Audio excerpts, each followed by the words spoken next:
Hi നമസ്കാരം. ഇന്ന് ഞങ്ങളുടെ ഇഷൽമോളുടെ ഫസ്റ്റ് ഹാപ്പി ബർത്ത്ഡേ ആണ്. അപ്പോൾ ആളിത് രാവിലെ തന്നെ എണീറ്റ് കുളിയൊക്കെ കഴിഞ്ഞ് ക്രീമൊക്കെ പറ്റി നല്ല സുന്ദരി ആയിക്കൊണ്ടിരിക്കുക. ആ വീട്ടിൽ തന്നെ ചെറിയൊരു ഫംഗ്ഷൻ ഉണ്ട്. അപ്പോൾ ആൾ റെഡി ആയിക്കോട്ടെ, ഞങ്ങൾക്ക് പോയിട്ട് സ്റ്റേജ് റെഡിയാക്കണം, ഫുഡ് എടുക്കണം, അങ്ങനെ കുറച്ച് കാര്യങ്ങളൊക്കെ ഉണ്ട്. അപ്പോൾ ഞങ്ങൾ നേരെ പോയിട്ട് അത് സെറ്റ് ചെയ്യട്ടെ.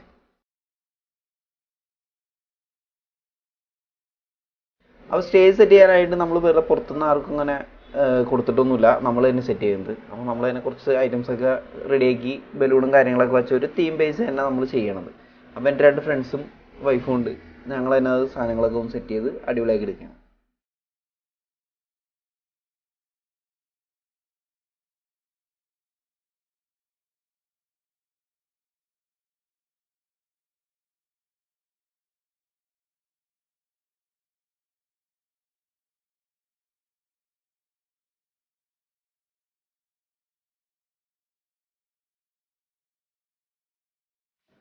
അപ്പോൾ നമ്മളിതേ കുറച്ച് നേരത്തെ പണി കൊണ്ട് നമ്മുടെ സ്റ്റേജ് അടിപൊളിയാക്കി എടുത്തിട്ടുണ്ട്. നമ്മൾ വിചാരിച്ച പോലെ തന്നെ നമ്മൾ ചെയ്യാൻ ഉദ്ദേശിച്ച അതേ തീമിൽ തന്നെ നമുക്ക് അടിപൊളിയായിട്ട് ഭംഗിയായിട്ട് തന്നെ ചെയ്യാൻ പറ്റിയിട്ടുണ്ട് സാധനം. പിന്നെയുള്ള പരിപാടി എന്ന് വെച്ച് കഴിഞ്ഞാൽ ബർത്ത്ഡേകളെ റെഡിയാക്കലാണ്. പക്ഷേ ആള് നല്ല ഉറക്കത്തില്ല. എന്തായാലും ഒരു ഉറക്കമൊക്കെ കഴിഞ്ഞ് എണീക്കട്ടെ, ഒന്ന് ഉഷാറായിട്ട് എണീക്കട്ടെ ആള്. അത് കഴിഞ്ഞിട്ട് നമുക്ക് ആളെ പുതിയ ഔട്ട്ഫിറ്റൊക്കെ ഇട്ട് അടിപൊളിയായിട്ട് പിള്ളേനെ റെഡിയാക്കി സെറ്റാക്കി എടുക്കണം. അപ്പോൾ ബാക്കിയുള്ള കാര്യങ്ങളൊക്കെ റെഡിയല്ലേ. പിന്നെ ഫുഡ് എടുക്കാൻ പോകണം. അപ്പോഴേക്കും ആൾക്കാരൊക്കെ വന്ന് തുടങ്ങും. നമുക്ക് ബാക്കിയുള്ള കാര്യങ്ങൾ നമുക്ക് വഴിയെ കാണാം. അപ്പൊ നമ്മുടെ ബേബി റെഡി ആയിട്ടുണ്ട്. ബർത്ത്ഡേ ഗേൾ റെഡിയാണ്. ബർത്ത്ഡേ ഗേൾ ഇത്താത്ത എവിടെയാ? ദേന ഇത്താത്ത റെഡി ആയിട്ടില്ല. സെറ്റപ്പ് ഉടുപ്പാളിട്ടേക്കണേ. ചിരിക്കാത്തതിന്റെ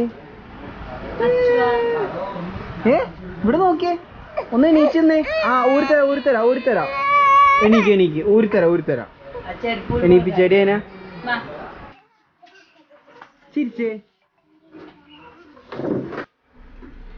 കേക്ക് നമ്മൾ ഓർഡർ കൊടുത്തിരുന്നത് ലോറൽ കേക്ക്സ് എന്ന് പറഞ്ഞിട്ട് പറവൂരുള്ള ടീമിനാണ്. അപ്പോൾ നമ്പറും കാര്യങ്ങളൊക്കെ ഞാൻ കൊടുത്തേക്കാൻ, താല്പര്യമുള്ളവർക്ക് അവരെ കോൺടാക്ട് ചെയ്യാം. കാണാനുള്ള ഭംഗി പോലെ തന്നെ നല്ല ടേസ്റ്റ് ഉണ്ടായിരുന്നു കേക്ക്. നല്ല കേക്ക് തന്നെയായിരുന്നു. നമ്മൾ കൊടുത്ത അതേ തീമിൽ തന്നെ അവർ ചെയ്ത് തരുകയും ചെയ്തു. ബർത്ത്ഡേ ഗേളോടെ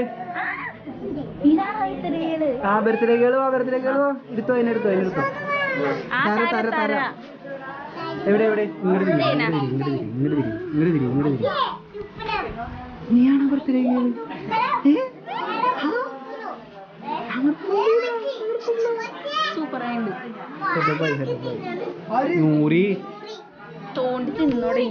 നീ തിന്നണാ? നീ കേക്ക് തിന്നണാ?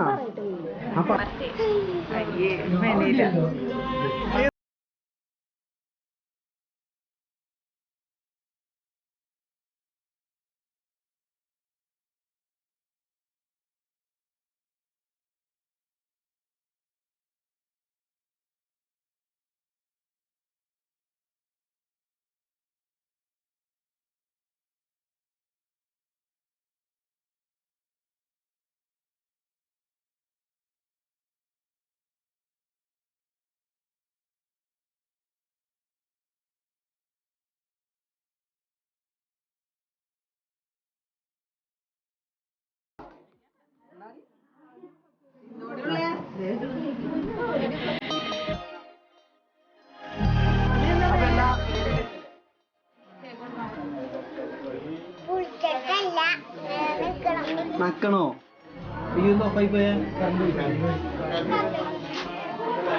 അങ്ങനെ കേക്ക് കട്ടിങ് കഴിഞ്ഞ് നേരെ അടുത്ത സെക്ഷനായ ഫോട്ടോ സെക്ഷനിലേക്ക് കടന്നു. ആ ഫോട്ടോ വന്ന എല്ലാ ഗസ്റ്റുകളെയും നമ്മൾ ഫോട്ടോ ക്ഷണിച്ച് എല്ലാവരെയും കൊണ്ട് ഫോട്ടോ എടുപ്പിച്ച് അതോടുകൂടി നമ്മുടെ ഇന്നത്തെ ഫംഗ്ഷൻ നമ്മൾ എൻജോയ് ചെയ്യും.